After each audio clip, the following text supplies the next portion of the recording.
Bob, I know some of those storms earlier this evening caused some issues for the 4th of July fireworks, but it looks like everything went pretty well afterwards. Yeah, I was out there and introduced the Greg Billings Band. It was a perfect night, really. Once we got through the storms, and just as about 7 o'clock rolled around, things quieted down there, and then all the people came. I say there was over 10,000 people there tonight. Wow. And the fireworks went off without a hitch, maybe a little delayed a little bit, but not bad at all there. Kind of a precursor to tomorrow night. Yeah. Similar conditions are anticipated. A beautiful sunset tonight.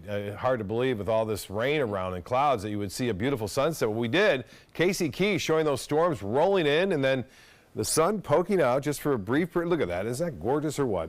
We live in a wonderful place, don't we? And the photos kept coming in too. We appreciate all the photos that were sent in and the video too of the water spout that was spotted near, the Sarasota Bay near Longboat Key. Get a look at this. This is a viewer photo sent in.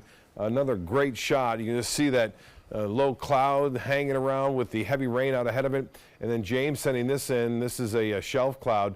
You can just see that intense storm. They got up to 50,000 feet, those storms did. And it looks like similar conditions tomorrow. As I said, we have an upper level low spinning right here. This will enhance the storms as they start to grow. That taps into that energy and that outflow from this low pressure center, and that allows those storms to really intensify, as we saw today. Packed full of lightning too. We were getting a tremendous amount of lightning strikes, but nothing like that now. You're gonna have a quiet night. No problems with any rumble of thunder overnight, as everything has ended for the most part. Rainfall amounts were rather impressive, especially near the coast in some areas, getting up to 2 inches. I mentioned 2.5 inches east of I-75 into Sarasota County right there. 1.4 near Lido in the south end of Longboat Key. Lesser amounts than the north end, and also Holmes Beach didn't get much rainfall at all. 0.4 of an inch near Lorraine Road and I-75, and 1.5 near Fox Lee and Bradenton. Just 0.2 of an inch of rainfall in Bradenton down south. Northport just to the west of it, 2.1 inches, 2.1 in Inglewood.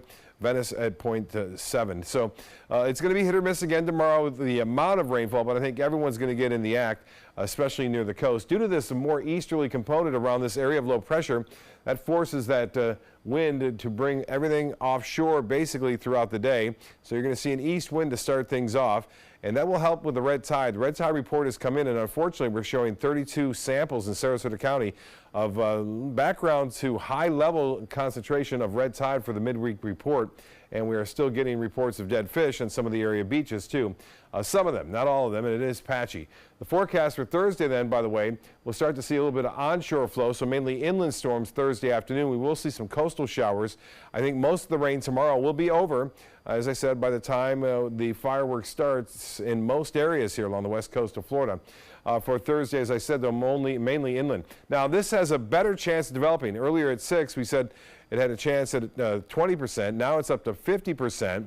So a pretty good chance of it developing before a front eventually carries it off to the Atlantic, and so it has no impact on our weather at all. We have another area of disturbed weather, 20% chance of this developing in the main development region out in the Atlantic. We haven't seen anything out there as of late, but now we have another system trying to develop there. We'll have to keep an eye on that one, as it'll stay in the low latitudes and possibly get into the Caribbean down the road. As far as our current conditions go, we have clear skies, 74.